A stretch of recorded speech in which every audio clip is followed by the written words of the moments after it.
Ciao, oggi presento la ricetta della glassa a specchio. Ne preparerò di due tipi, una utilizzando cioccolato fondente, l'altra utilizzando cioccolato bianco avorio. Dopo la preparazione glasserò due torte, una la farò con la glassa al fondente, l'altra mescolando le due glasse, ottenendo un effetto marmorizzato. Per la preparazione utilizzerò il cioccolato fondente, panna fresca, burro e sciroppo di glucosio, cioccolato al latte, panna fresca, burro e glucosio disidratato. Come potete vedere utilizzo due tipi di glucosio, io preferisco questo disidratato perché è più facile da utilizzare essendo in polvere, mentre questo in sciroppo è un po' come un miele, un po' appiccicoso, quindi ci si sporca, è un po' più complicato. L'unica differenza è nella quantità di utilizzo.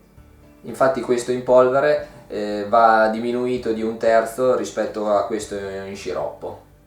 Per esempio 90 grammi di sciroppo di glucosio corrispondono a 60 grammi di glucosio disidratato. Comunque daranno alla ricetta lo stesso risultato, renderanno la glassa più lucida, quindi a specchio, e impediscono allo zucchero di cristallizzare. Come prima cosa fondo i due cioccolati, o a bagnomaria o al microonde. Nel frattempo unisco la panna in due casseruole con il glucosio, in una quello in polvere disidratato e nell'altra il glucosio in sciroppo.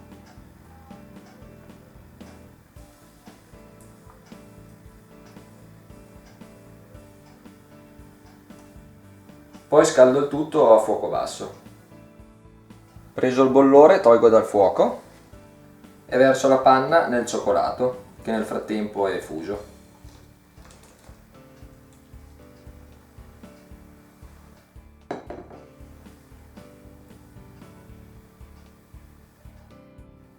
Mescolo un po' con la frusta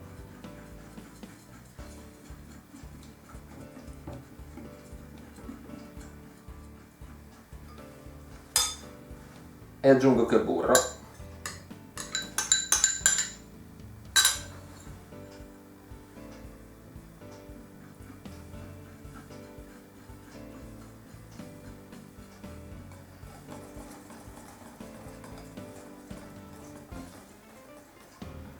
Perfetto, è pronta. Faccio la stessa cosa col cioccolato fondente.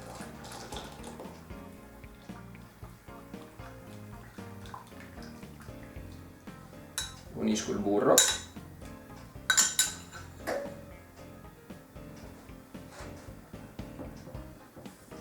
e mescolo bene.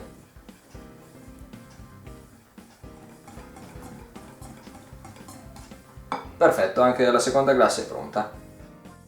Una volta fredde si possono conservare in frigorifero per 4-5 giorni oppure utilizzare a una temperatura intorno ai 45 gradi.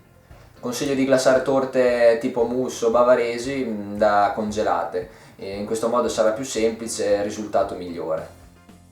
Ho preso la metà della glassa al fondente e l'ho portata a 45 gradi. Mescolo lentamente per evitare di incorporare troppo aria. Poi scuoto la ciotola in questo modo per far salire in superficie eventuali bollicine d'aria che elimino con la spatola in questo modo. Prendo un vassoio e un cerchio che posiziono qui al centro per tenere sollevata la torta. Poi prendo la torta, la passo con un pezzo di carta per asciugare eventuale brine che si forma in superficie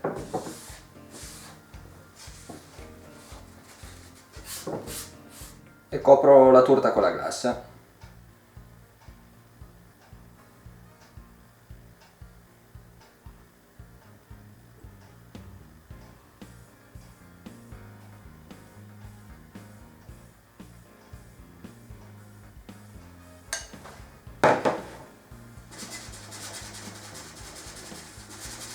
Scuoto leggermente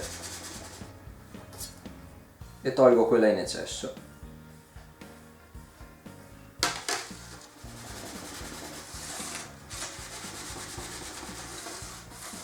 Se in superficie si dovessero formare delle piccole bollicine si possono cavare con uno stuzzicadente.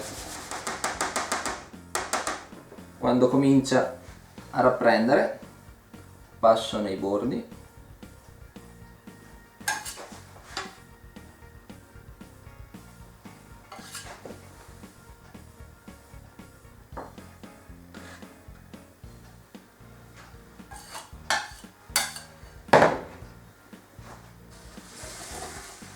e la prima torta è pronta.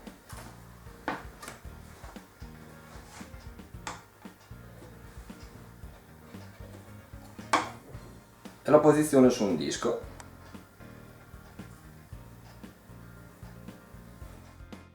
La stessa cosa faccio con la glassa al cioccolato bianco. Mescolo leggermente.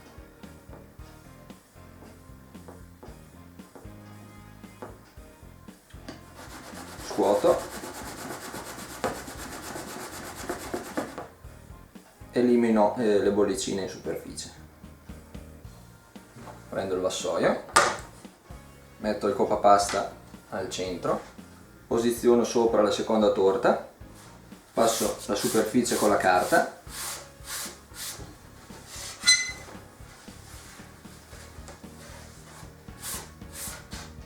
e la copro con la glassa, ma questa volta la farò marmorizzata in questo modo. Aggiungo glassa al cacao,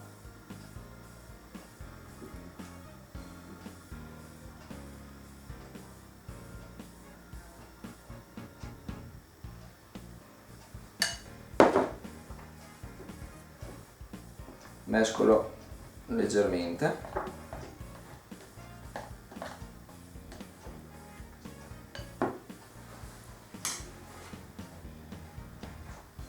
e copro la torta.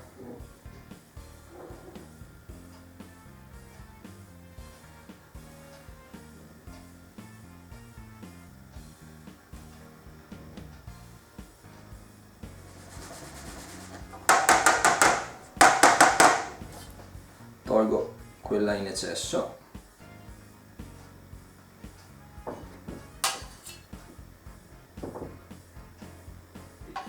Passo con la spatola.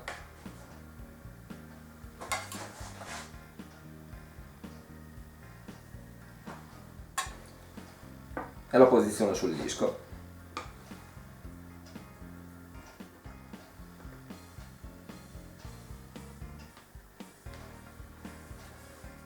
Perfetto, le due torte sono pronte.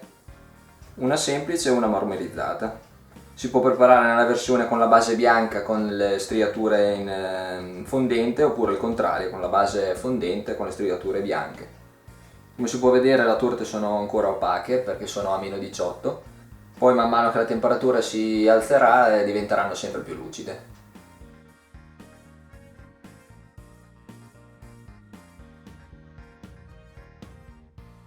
Grazie, alla prossima ricetta, ciao!